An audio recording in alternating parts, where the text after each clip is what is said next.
the mentality side, you mentioned your brother got bit by like a feral dog and decided to finish the 10-kilometer run.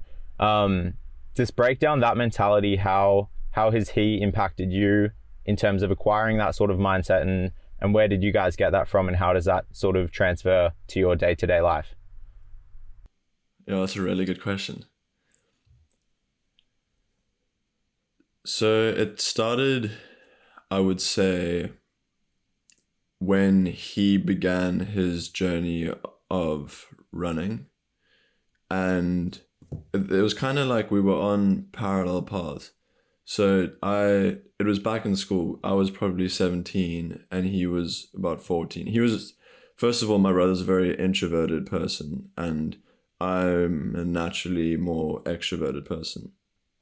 And in school, we hadn't really found our niche, and we were also going through a lot of personal family struggles at the time.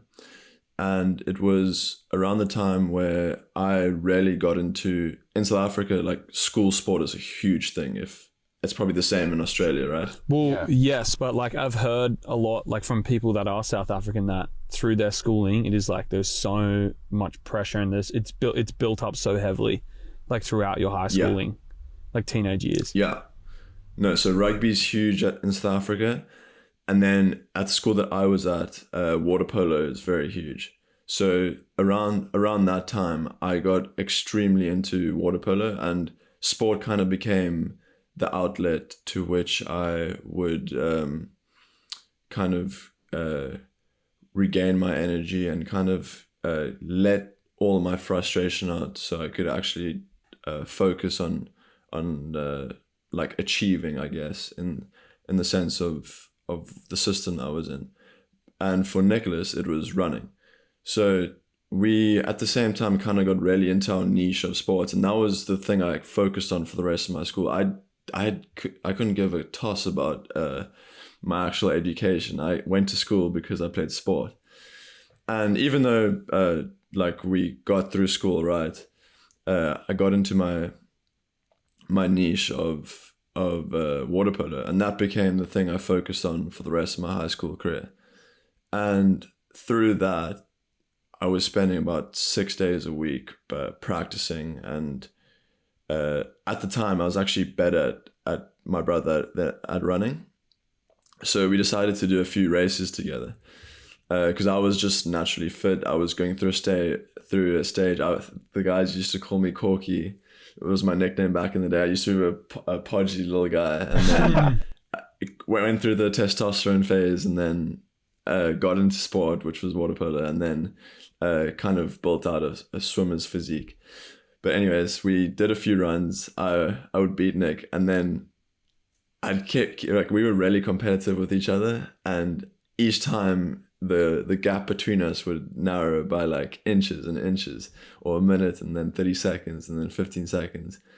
And then all of a sudden, Nick started training for running like super seriously. Like every day he would go on a 5K or a 7K, and he started running for this club, and it honestly took over his life.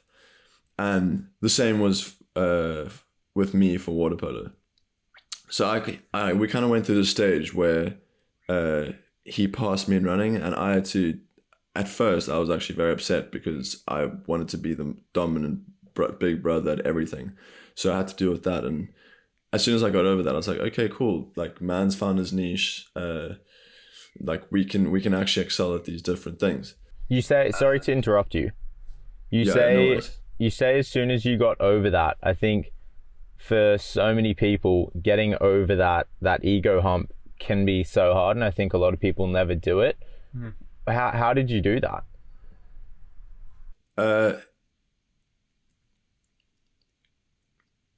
It's a good question. Getting over the ego hump with competitiveness in general, it was always about ego for me. I wanted to beat you because I wanted, firstly, to know that I was the best in the room, or I could be validated by everyone around me. Like, it was all ego driven. And then I guess you go through these you go through these experiences in life where you find out that, or so you go through these experiences in life where you're humbled in one sense or another. So for me, my perspective shifted. Okay, well, we're gonna go deep if that's cool with you I guys. love that. dude. Okay. So around 2017, my father passed away, and it was from cancer, and it took about 6 months, and that was probably the most transformative period of my life in terms of personal growth and just the perspective shift that happened for me. So in those 6 months, I probably learned more about myself than I even know now. Like, I'm probably regressing in some ways. But anyways, what happened in those 6 months was that I learned that there's so many more important things than worrying about, firstly, what other people think about you, your attitude towards how you conduct your life, and also the expectations of other people. Like, so what running became for me, or what sport became for me, was something that I could focus on in order to master, firstly, my physical body and then my mind. And it became more personal than about showing the rest of my school how much of a cool jock I am that gets all the ladies because he's the best sportsman at this or whatever. It became more a personal relationship with me and the sport. The same way that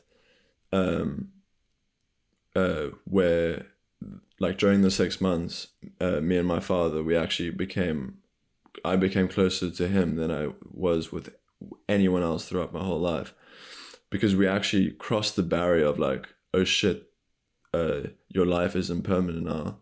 There's no barriers. And truth became just like, truth kind of showed its eyes to me, and it changed my perspective on how I look at the world, and how you can project your truth onto the world without all this fluff that is kind of ingrained in society today. And it's part of it. Like, it's all a learning process to get rid of all the fluff and all the like social norms or whatever, the status quos. But I just became a lot more visceral or truthful with the way I wanted to project my beliefs or my intentions onto the world. And also I just started to be like, oh shit, like, it is what it is. So you don't really give as much weighting to the consequences of your actions, you know? So I started to go for things. I started to, okay, cool, I'm going to start doing things that are very challenging to me, because they actually give me a lot of rewards. And then slowly started building up on these little challenges, like running. Started getting into my education there, because I was like, okay, cool, I haven't got much to lose, because I ended up losing my dad. I was like, shit can't get much worse than this, you know? So experiencing something like that taught me that, I don't know, it kind of made the world. I don't know if you've ever played Minecraft, but it's like, okay, I can actually play a bit of Minecraft's creative mode, you know? Like, you are it's cliche, but you are the master of your destiny, you know? Like, you have to take responsibility for achieving the things you want to achieve. So then I just started building up on these challenges and started pushing myself and seeing where I could go with this experimentation, you know? And it was super helpful to have. I have 3 brothers, and super helpful to have them, because we were our support system throughout the whole time. And as soon as you've all gone through a shared traumatic experience, you just become so tight like this. And when you have the mindset of like, okay, now what? How are we gonna move forward from here? You kind of compound with each other, you know. So yeah, so that helped me a lot to kind of shift my perspective, because I was at the time kind of going through a dip. Like everything in my life, I was the victim of everything, and I wasn't basically achieving in the normal sense of achieving. I was drinking a lot of alcohol. Like, there was a lot of these things that were going against me, and then you kind of get to a point where you're like, is that what is chasing these cheap thrills worth it, you know? And at the end of the day, you get into the mindset of like, okay, let's do these other things that can probably have long-term greater consequences, you know? And you shouldn't have the fear to go for it, to take the